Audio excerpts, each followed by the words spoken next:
Shalom, halo teman-teman semua. Perkenalkan, aku Joseph Irfan Gilang, biasa dipanggil Joseph dari angkatan 2018. Pada kesempatan ini, aku dipercaya oleh tim PK untuk mengisi mentoring dengan materi hukum administrasi negara. Nah, sebelum memulai mentoring ini, ada baiknya untuk kita berdoa kepada Tuhan, meminta hikmat, agar dapat memahami materi ini dengan baik. Tanpa basa-basi, langsung aja kita ke slide berikutnya untuk membahas materi lebih lanjut.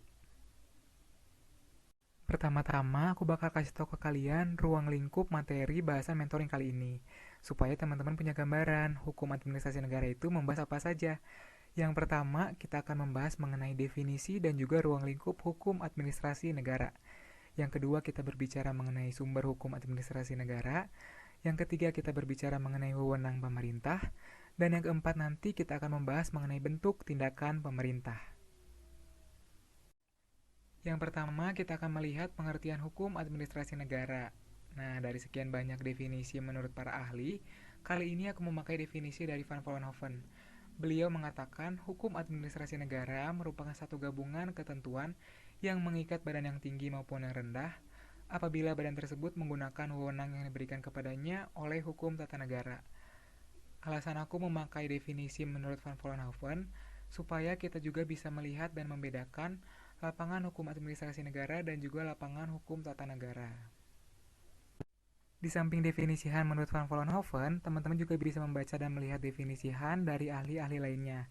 Tapi di sini aku mau menegaskan dalam hukum administrasi negara terdapat dua aspek penting, yaitu yang pertama, aturan-aturan hukum yang mengatur dengan cara bagaimana alat-alat perlengkapan negara itu melakukan tugasnya, dan yang kedua, aturan-aturan hukum yang mengatur hubungan hukum antara negara dan juga warga negaranya.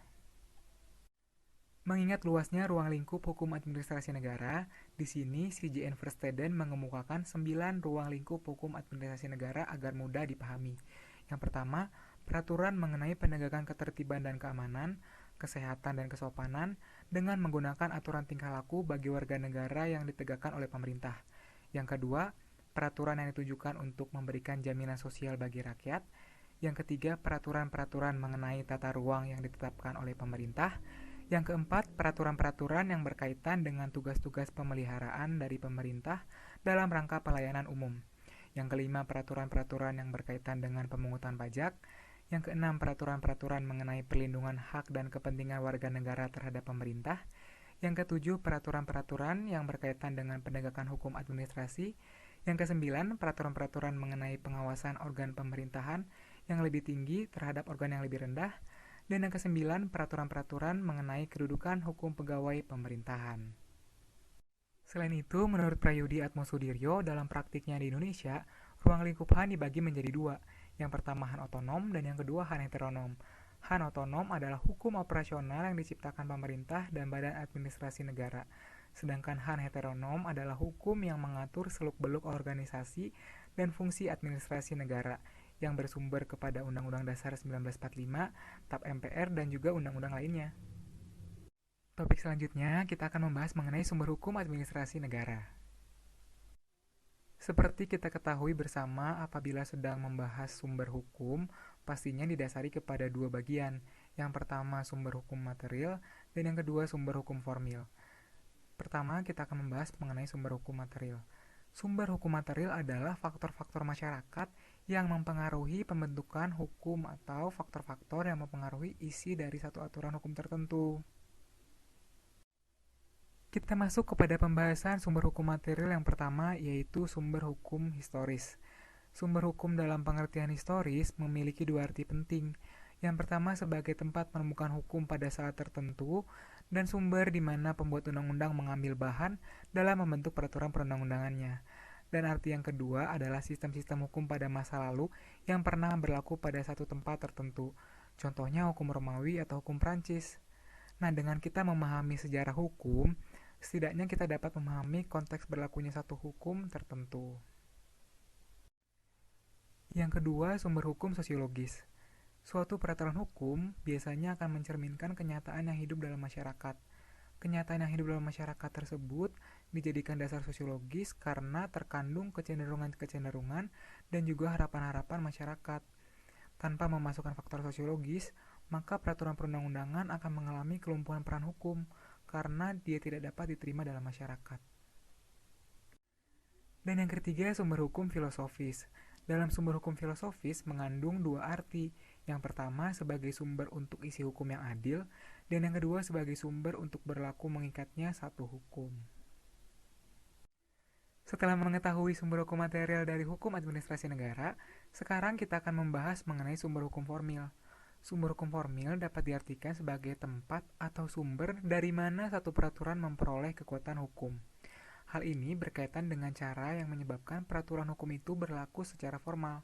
Singkatnya, aku bisa kasih tahu, sumber hukum formil itu merupakan bentuk konkret dari sumber hukum material yang dapat kita lihat wujud nyatanya. Ada apa saja sumber hukum formil, Han? Mari kita bahas satu persatu.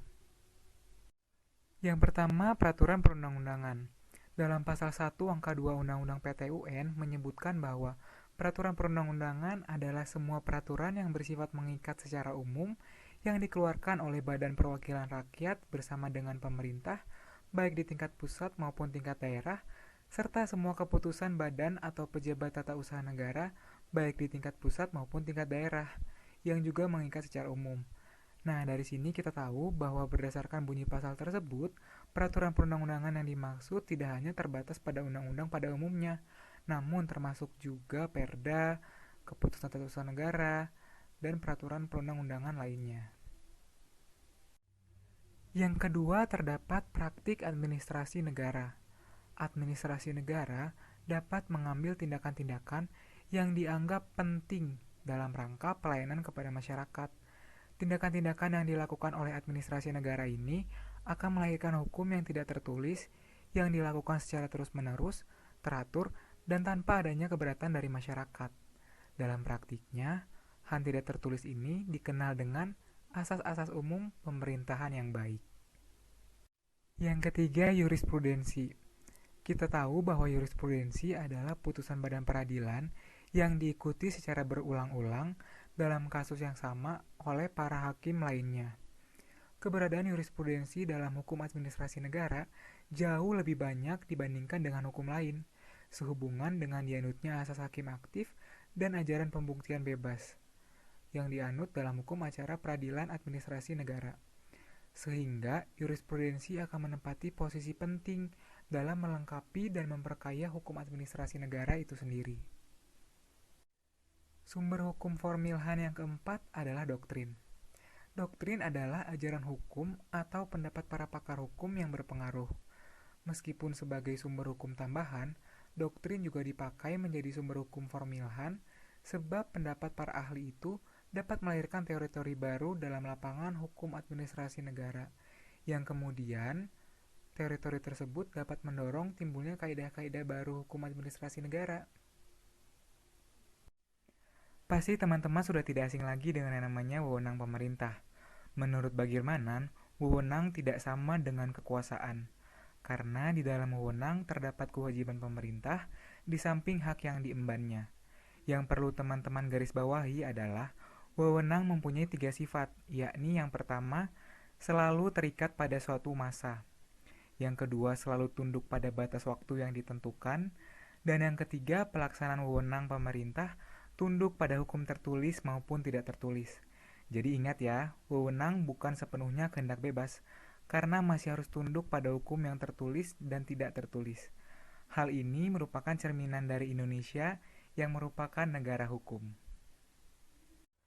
Setelah memahami mengenai wewenang pemerintah, lantas bagaimana pemerintah mendapat wewenangnya? Simak penjelasan berikut. Yang pertama, dengan cara atribusi. Diatur lebih lanjut dalam pasal 12 Undang-Undang Nomor 30 Tahun 2014. Atribusi merupakan wewenang pemerintah yang berasal dari peraturan perundang-undangan, baik dari Undang-Undang Dasar 1945 maupun Undang-Undang pada umumnya. Artinya, wewenang pemerintah di sini bersifat orisinil. Yang kedua, dengan cara delegasi. Diatur lebih lanjut dalam pasal 13 Undang-Undang Nomor 30 Tahun 2014.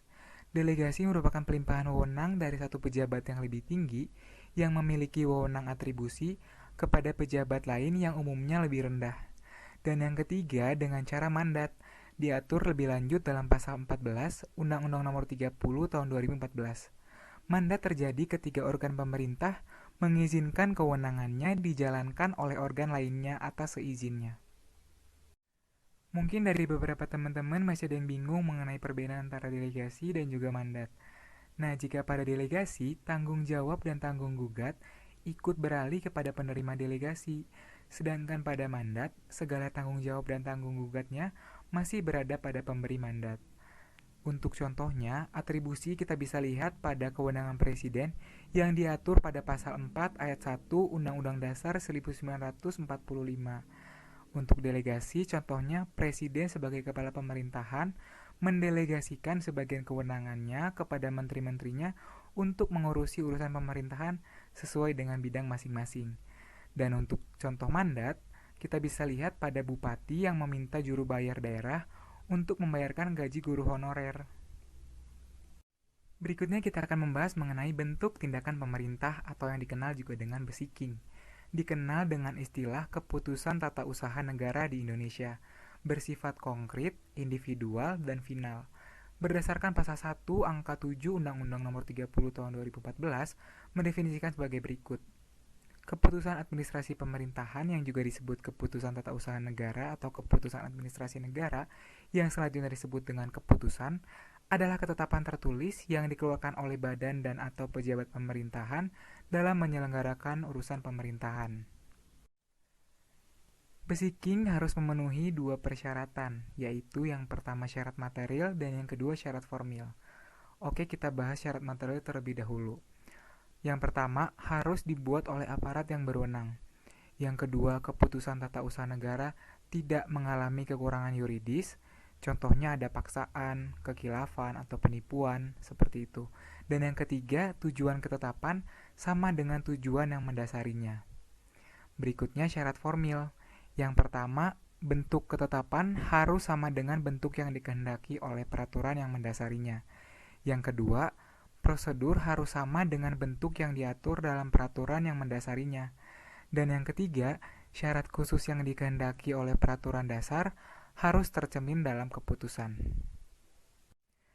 Topik terakhir dalam bahasan kita kali ini akan membicarakan mengenai peraturan kebijakan atau yang dikenal dengan discretionary power. Erat kaitannya dengan konsep Frey-Emerson yang berasal dari Jerman. Frey yang artinya bebas, Emerson yang artinya menduga atau mempertimbangkan. Jadi apabila kita tarik kesimpulannya, peraturan kebijakan bertujuan sebagai sarana yang memberikan ruang bergerak bagi pejabat atau badan administrasi negara untuk melakukan tindakan tanpa harus terikat sepenuhnya pada undang-undang. Yang perlu teman-teman ketahui adalah beberapa hakikat peraturan kebijakan di Indonesia sebagai berikut. Yang pertama, peraturan kebijakan merupakan produk hukum yang dikeluarkan oleh pejabat tata usaha negara berdasarkan wewenang bebas atau diskresi dalam lapangan pemerintahan yang dituangkan dalam bentuk tertulis serta mengikat secara tidak langsung kepada masyarakat.